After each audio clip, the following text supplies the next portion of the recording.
Dahil malabagyo nga pala ang ulan, dinagsa nga pala ng mga tao itong market to at wala nang madaanan. Pero walang problema yan, isang masayang welcome ang ating nadatnan.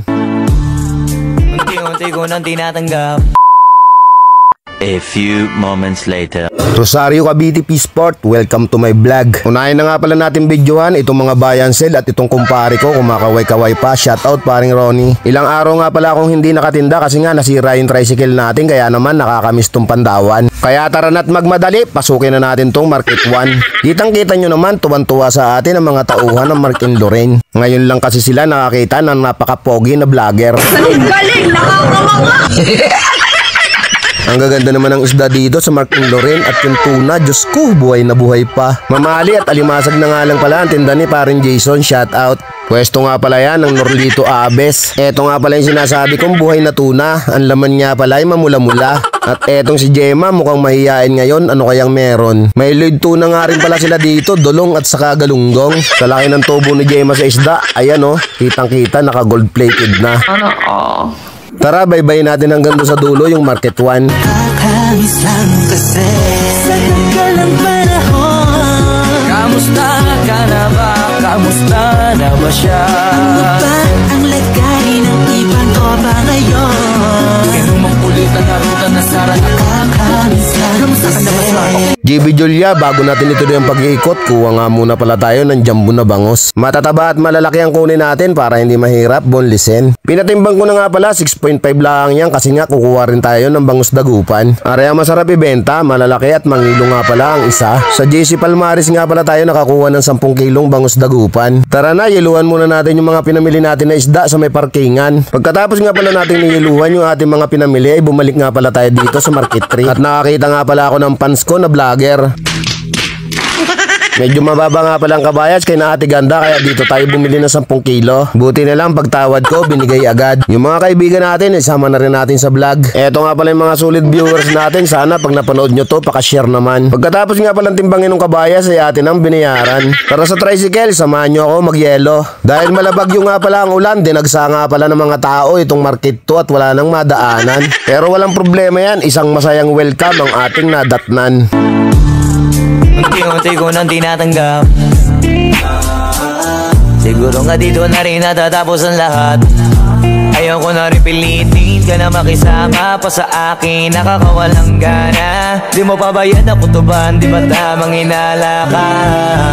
Balik market to, kuha muna tayo ng yellow pin. Nadaanan ko na nga pala to kanina pero ako muna yung nag-survey. Medyo mababa nga pala kay na paring Mark kaya dito tayo bumili. Siya na nga pala pinapili ko para mapasama siya sa ating vlog. At eto si Eugene, number 1 kalaban ni Taguro. Sorry. Nakakuha na nga rin pala tayo ng hipon pero dahil naulan kaya hindi na natin nabidyuhan.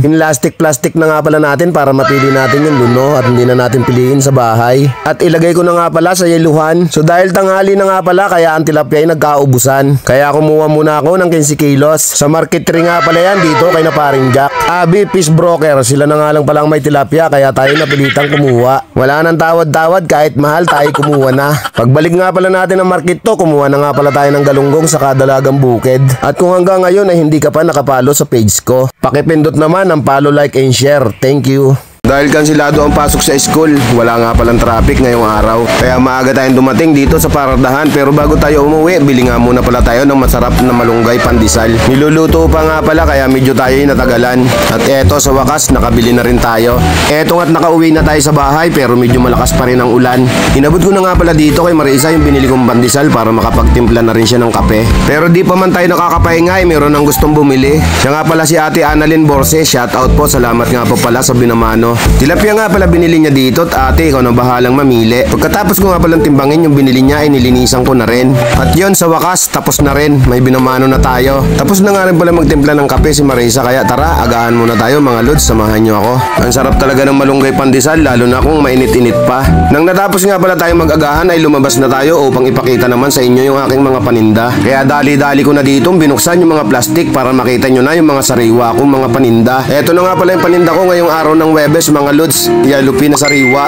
Kabayas ay kumikinang-kinang pa, parang gold-plated at pwede pang isanla. Eto yung panggata, tulingan nga pala. Dalagang bukid at galunggo nga pala na maliliit, sariwan-sariwa din yan, simpa nga pala yan. Bangus dagupan, jumbo, mangilo nga pala ang isa niyan. Syempre, dalawang klase nga pala bangus natin at yan nga pala ay bangus Batangas. Jumbo nga rin pala yan. Medyo malalaki rin ang hipon natin at ang kahuli-hulihan nga pala itong live tilapia. At kung ayaw mo naman ng matinik na bangus ay nagbo-boneless nga rin pala tayo, 10 piso lang ang charge sa isang piraso. Kung may gusto nga po pala kayo, order na, PM lang. Bye bye, thank you for watching, see you next vlog.